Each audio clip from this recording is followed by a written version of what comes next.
no es que tenga prisa por terminar de predicar y por irme, no, es que quiero hablaros de algo que os va a ocurrir dentro de poco. Y dentro de poco, ¿qué os va a ocurrir? Algunos ya lo habéis hecho, hacer la maleta. ¿Alguno ha hecho ya la maleta o está pensando en hacer la maleta? Porque algunos os vais de vacaciones, ¿sí? ¿Y qué tal se os da hacer la maleta? Perdonad que os dé de falta. En algunas familias hacer la maleta es motivo de discusión. ¿Por qué metes tantas tonterías en la maleta? Y yo le digo a mi mujer, dime una sola vez donde haya perdido una discusión. Solo una, en 20 años. Se queda así un poco parpadeando y digo, ¿ves? Se queda sin palabras y digo, ¿ves? Bueno, tal vez saturada de información, ¿no? Bueno, pues a veces yo tengo que reconocer que meto muchas tonterías en la maleta. Otras veces no. Y si te vas de viaje a las Islas Caimán, tendrás que llevar cosas adecuadas. Así que yo he hecho una maleta para las Islas Caimán y quiero que me digáis qué os parece la maleta que he hecho y las cosas que he llevado, si a lo mejor son trastos inútiles o son cosas necesarias, porque para mí esto todo es importante. Voy a abrir algunas cosas que tengo aquí, como por ejemplo, mirad, mi placa de que ya he hecho un año de carnet de conducir. Gracias. Por supuesto, hay un objeto que me acompaña siempre, que es, me lo regaló mi mujer por Navidad y me encanta, es un objeto simpático y esto es imprescindible, ¿sí o no? ¿No? Tengo más cosas por aquí. A mí me gusta cocinar, así que me he traído, por si me quiero hacer un pisto. Y ¿vosotros no echáis esto en la maleta? ¿No? Mi mujer dice que es un traste inútil y que puede que tenga problemas en la aduana. No lo sé. Bueno, también, si quiero hacer un poco de guantes, pues aquí tengo mis guantes, que esto a lo mejor no lo toco. Para las Islas Caimán hay que ir abrigado. Entonces hay un jersey de los gordos, de los de pelito por dentro. ¿Ok? Luego a ver cómo metemos todo esto. Bueno, y nunca se sabe cuándo necesitas una herramienta. Yo soy un tío apañado y me gusta ir preparado para cualquier circunstancia y no sé qué más. Tengo aquí el coco que compré en Entre Pueblos, por cierto, que son chismes que me dan y no sé qué más tengo por aquí. Hay un paraguas, porque todos sabemos que en la isla Caimán llueve. Bueno, voy a dejarlo todo por aquí. Okay.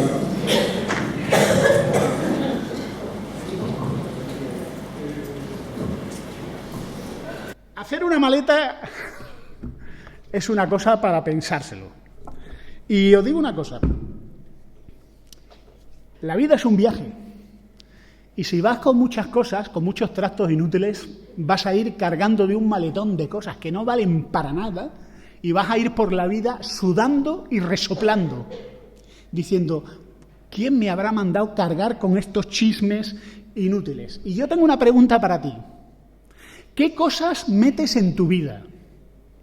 ¿Metes artilugios inútiles, el gato chino de la buena suerte, o metes cosas que luego simplemente son un peso en tu vida, que no te hacen más fácil la vida, sino que te hacen más difícil la vida? ¿Qué cosas cargamos con nosotros? Bueno, el texto que vamos a ver hoy habla de cosas esenciales, habla de simplificar. Y ese es el tema de hoy, simplifica. Por supuesto, el título que iba a poner era ¿cómo simplificar reduciendo el número de trastos inútiles? Pero claro, un texto sobre la idea de simplificar era un poco simple, así que el título es Simplifica. Simplifica tu vida, simplifica lo que cargas con tu vida. Y vamos a leer el texto donde se nos habla de simplificar en Primera de Pedro, capítulo 4, versículo 7, Primera de Pedro, capítulo 4, versículo 7, que dice así: mas el fin de todas las cosas se acerca. Sed pues sobrios y velad en oración. Y ante todo, tened entre vosotros ferviente amor, porque el amor cubrirá multitud de pecados. Hospedaos los unos a los otros sin murmuraciones. Cada uno, según el don que ha recibido, ministrelo a otros como buenos administradores de la multiforme gracia de Dios. Si alguno habla, hable conforme a las palabras de Dios. Si alguno ministre conforme al poder de Dios, que Dios da, para que en todo sea Dios glorificado por Jesucristo, a quien pertenecen la gloria y el imperio por los siglos de los siglos. Amén. Y aquí se habla de simplificar, y dice, mirad, el fin de todas las cosas se acerca. Simplifica. El fin de todas las cosas se acerca. ¿Qué vas a hacer? ¿A qué te vas a ocupar? Porque no tienes mucho tiempo. Oración, tu relación con Dios. ¿Y qué más? Ferviente amor. Un ferviente amor que se manifiesta por la hospitalidad, por el uso de tus dones en beneficio de otros y con el propósito de que Dios sea dado a conocer. Y ahora yo te pregunto otra cosa. ¿Cuáles son las cosas importantes de tu vida? Algunos vamos por la vida como pollos sin cabeza. Todo es urgente. Y déjame que te diga una cosa. Si todo es urgente, vas a estar muy estresado. Tu vida va a ser muy complicada. Y tienes que ser capaz de hacer un ejercicio de identificar, de simplificar, de reducir aquello que realmente es esencial. Porque si lo identificas, eso va a tener prioridad. Y tú vas a vivir bastante más descansado, bastante más tranquilo. Piénsalo, porque todo lo que no identifiques es una carga pesada y una carga que va a ser un lastre y un motivo de estrés para ti. Hace unos meses una mamá de esta iglesia, no voy a decir el nombre, me ha dicho, por favor, Julio, no digas mi nombre, estaba en el autobús con uno de sus hijos. Y enfrente de la mamá y de su hijo había un niño que estaba mirando el móvil. El niño mira a su mamá y dice, mamá, ¿por qué no tengo un móvil? Todos tienen móvil en mi clase, menos yo. La madre le dijo una respuesta muy interesante y yo me la guardé.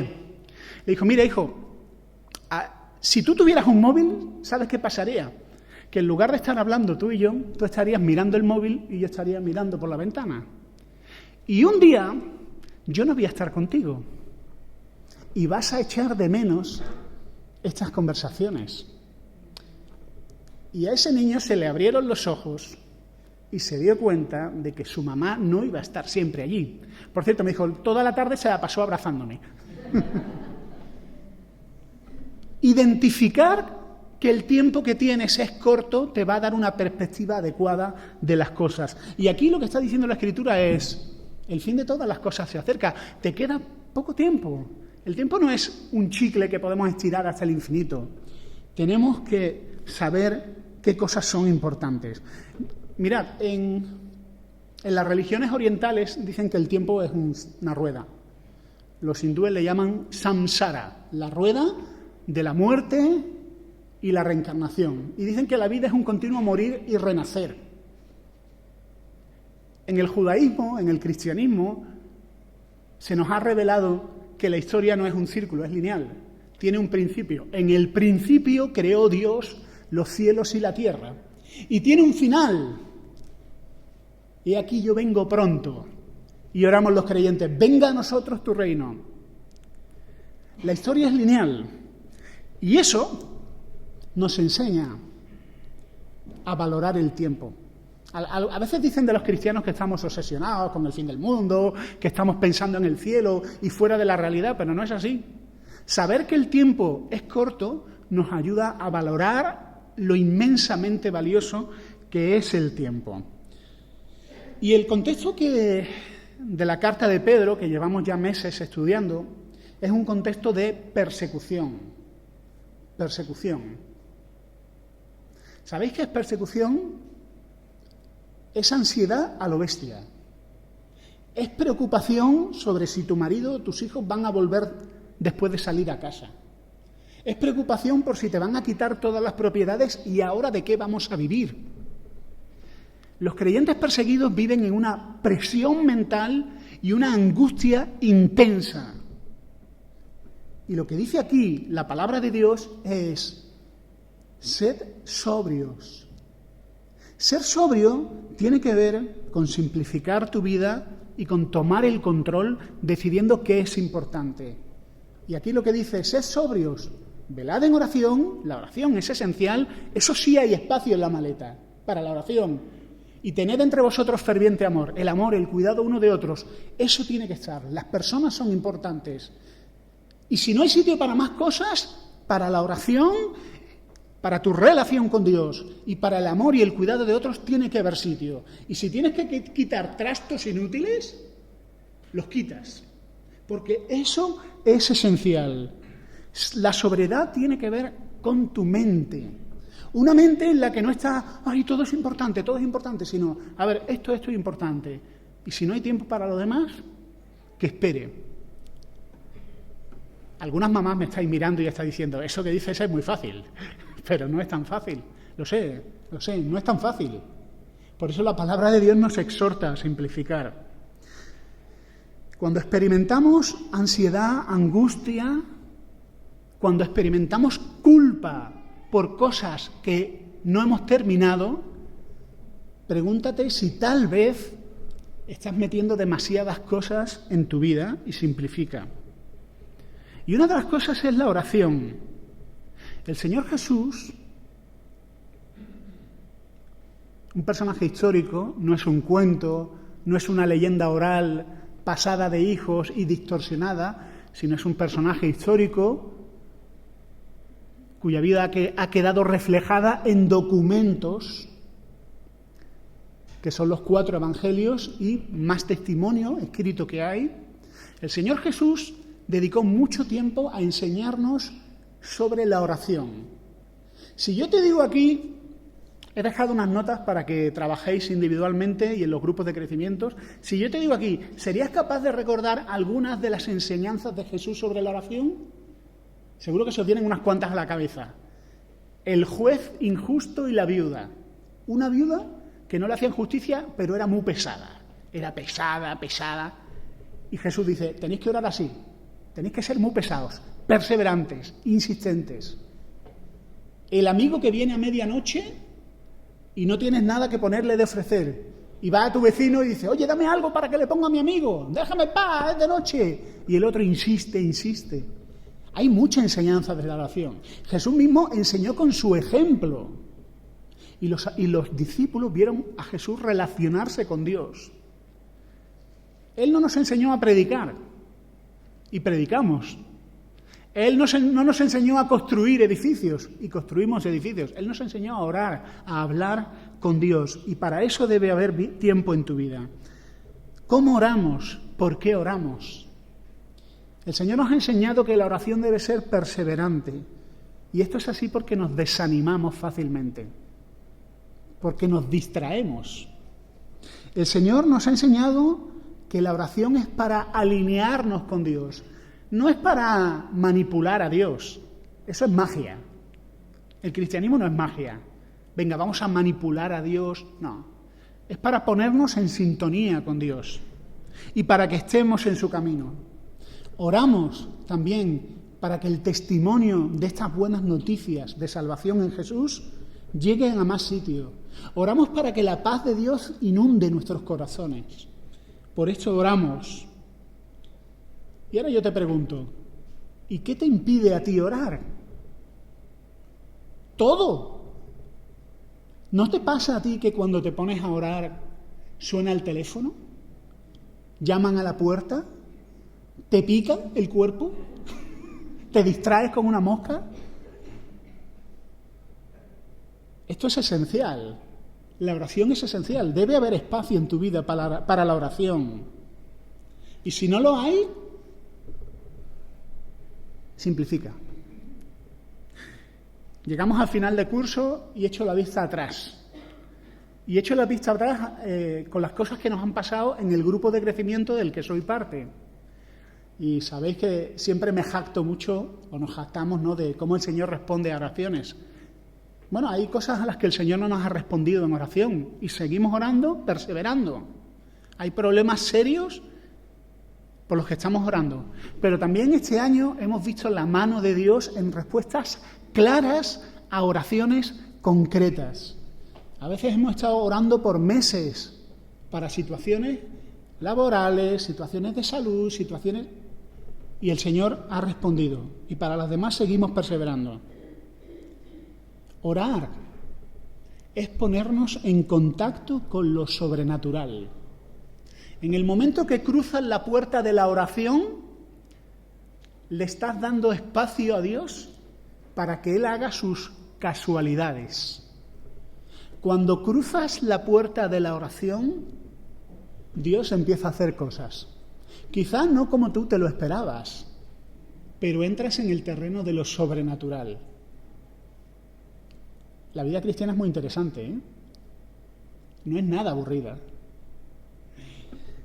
La reunión de oración, quiero también hacer una reflexión, ¿no? Sabéis que todos los martes a las 7:30 nos reunimos para orar. Durante mucho tiempo yo no pude porque por temas de trabajo salía muy tarde, pero el Señor me bendijo y me dio un horario mejor.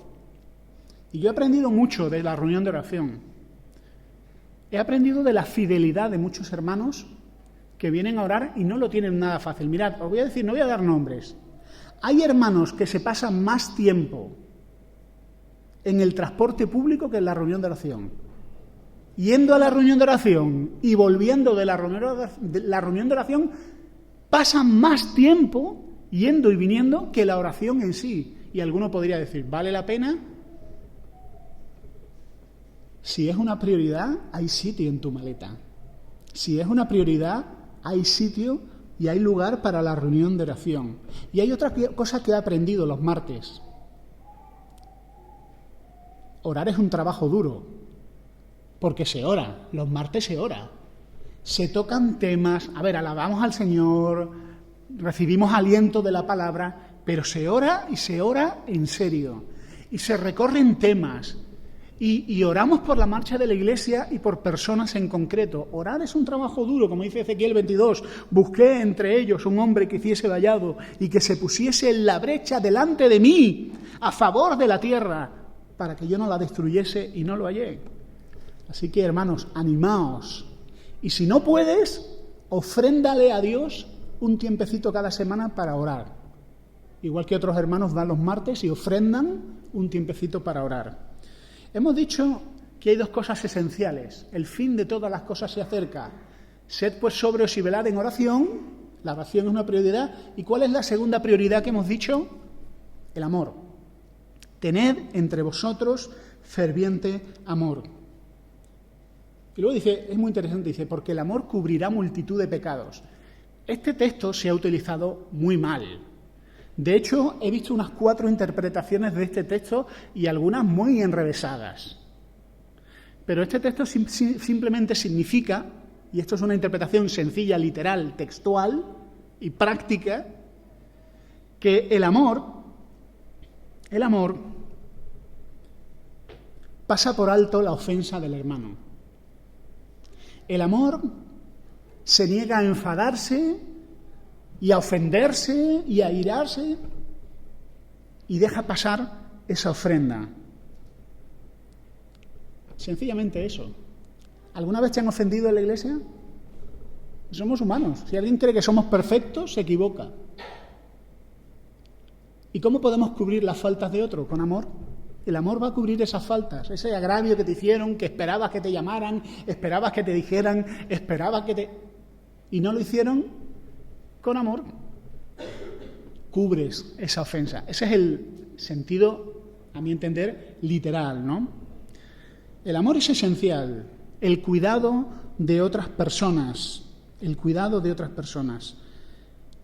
Este domingo pasado estuve en Sevilla con mi familia en una celebración familiar, por eso no me visteis. Y el domingo me levanté temprano y cuando me levanté me encontré con mi sobrino Jorge, que tiene 10 años. Lo habéis visto por aquí porque es un entusiasta de las subastas del mes misionero. Es un fan, no se pierde ni una subasta. Y me gusta tener conversaciones con mis sobrinos y tener conversaciones serias. Creo que los niños son capaces perfectamente de tener buenas conversaciones. Entonces le pregunté, Jorge, ¿cómo te gustaría que te recordaran? Dijo, tío, nunca me habían hecho esa pregunta. Dije, bueno, te la voy a hacer de otra manera. ¿Qué te gustaría que tus amigos dijeran de ti? Por ejemplo, me gusta Jorge porque mi sobrino se quedó pensando y dijo, me caí de espaldas. Dice, me gustaría que dijeran de mí, me gusta Jorge porque con Jorge los golpes duelen menos. Y qué buena respuesta. Con Jorge los golpes duelen menos. El Señor nos ha llamado a aliviar el sufrimiento de otros, a cuidar de otros, a acompañar a otros, a intentar proveer para otros. Y eso es amor. Ojalá que de cada uno de nosotros se dijeran, contigo los golpes duelen menos. Contigo, amigo, amiga, la vida es más tolerable. La vida es más agradable, más amable, más feliz. En tu compañía, los golpes duelen menos.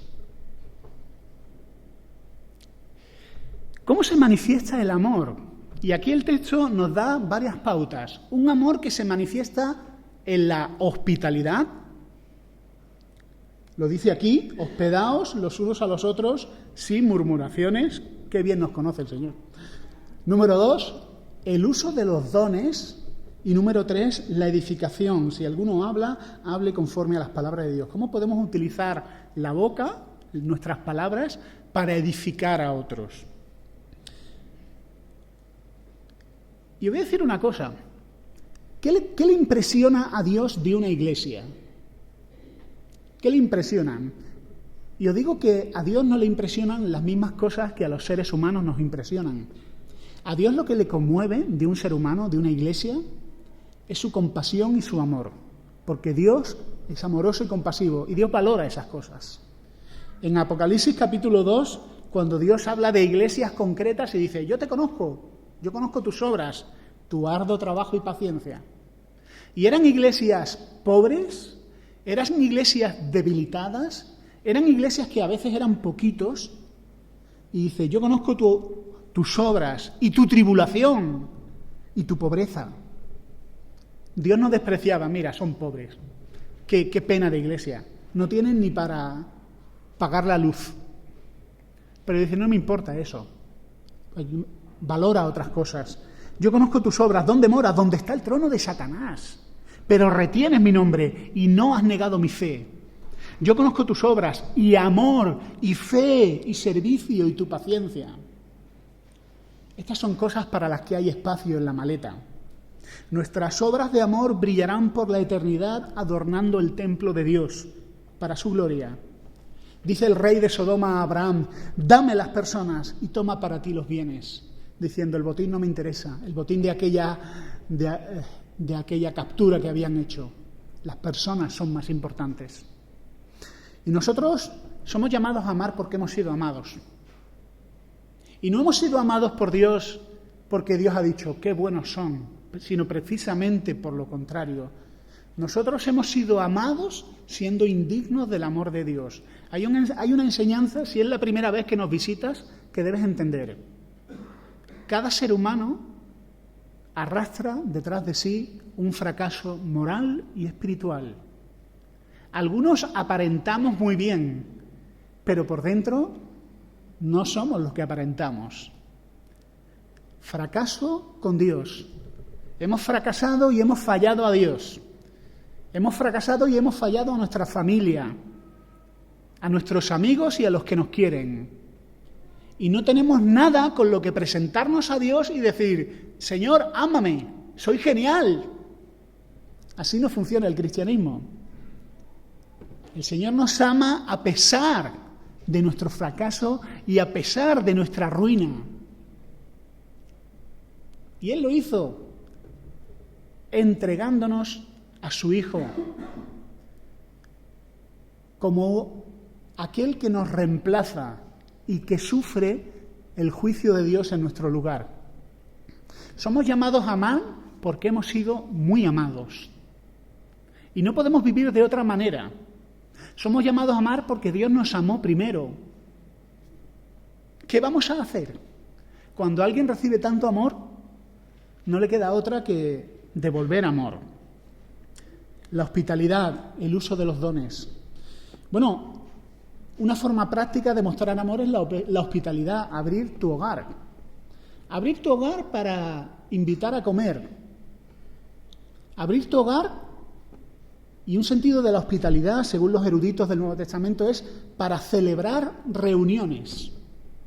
Esto es una forma muy interesante de ser bendecido. Si tú abres tu hogar para celebrar reuniones, le has abierto la puerta de tu casa a la bendición de Dios.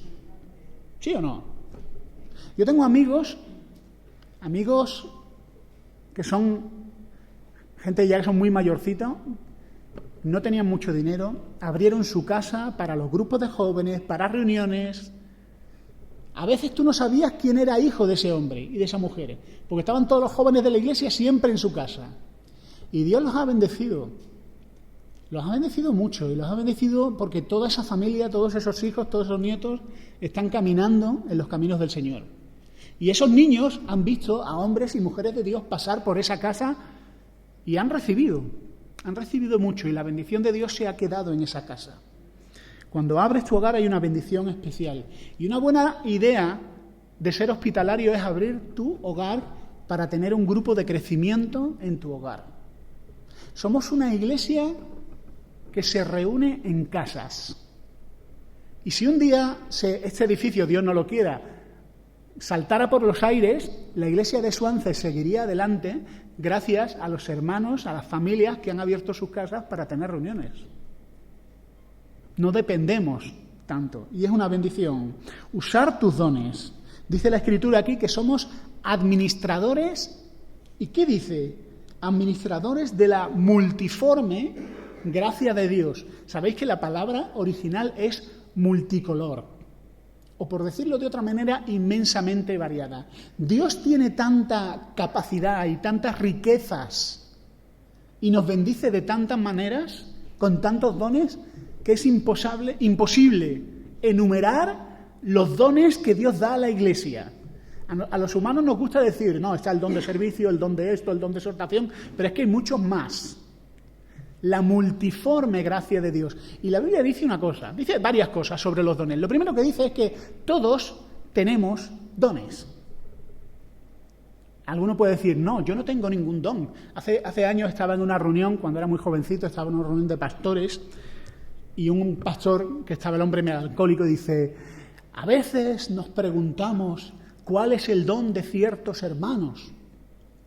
Y yo me pregunto, decía este pastor tan melancólico, si algunos hermanos el único don que tienen es el de hacer que los demás tengamos más paciencia. Y a mi lado estaba un misionero argentino-inglés, don Carlos Morris, que se volvió hacia mí y me dijo, esperemos que no desarrollen ese don. Bueno, yo tengo ese don de desarrollar la paciencia y vosotros sois testigos, así que sois bendecidos. Gracias a mí tenéis más paciencia. Gloria a Dios, ¿verdad? Y seguiré desarrollándolo, no os preocupéis. Todos tenemos un don, y más de un don. Y la otra cosa que enseña la Escritura es, tú eres administrador de ese don. ¿Sabéis qué es un administrador? Un administrador es una persona que ha recibido algo que no es suyo para utilizarlo para los fines del que se lo ha dado. Es decir, un administrador, tú y yo recibimos dones y no los recibimos para decirlos, voy a enterrarlos, como decía la parábola del Señor Jesús. Porque Dios va a venir y va a decir, ¿y qué has hecho con los dones que te he dado? Te los di para mis fines. Y ese fin ni siquiera es la bendición de otros. El fin es que Dios sea conocido y admirado. Por medio de tus dones, da igual los que sean. Hay hermanos que hacen dones y tareas que nadie ve en la iglesia. Pero por cada don, Dios es dado a conocer. Y la gente puede entender, qué guay es Dios. Es bueno, ¿eh? Me interesa ese Dios. Por medio de tus dones, bendices a otros. Y otra cosa, tus dones tienen un valor inmenso. Un valor inmenso. Lo que tú has recibido de Dios tiene un valor increíble. Es un tesoro. Y no has recibido un don, has recibido varios. Y Dios demanda de nosotros que los utilicemos para bendecir a otros. Todos los dones apuntan a un dador. Otra forma de amar, hemos dicho que hay dos cosas que deben de ocupar lugar en tu maleta: la oración y el amor, ferviente amor.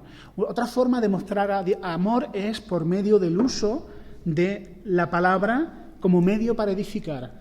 Si alguno habla, hable conforme a las palabras de Dios. La Escritura enseña que cada vez que nos levantamos en la congregación para compartir, a veces lo hacen los de la alabanza, a veces lo hacen en el tiempo libre cada uno de nosotros, lo hace el que preside, lo hacemos en las reuniones en los hogares, que lo que hablamos sea conforme a la palabra de Dios. Que lo que compartimos de parte de Dios sea fiel a lo que Dios ha revelado.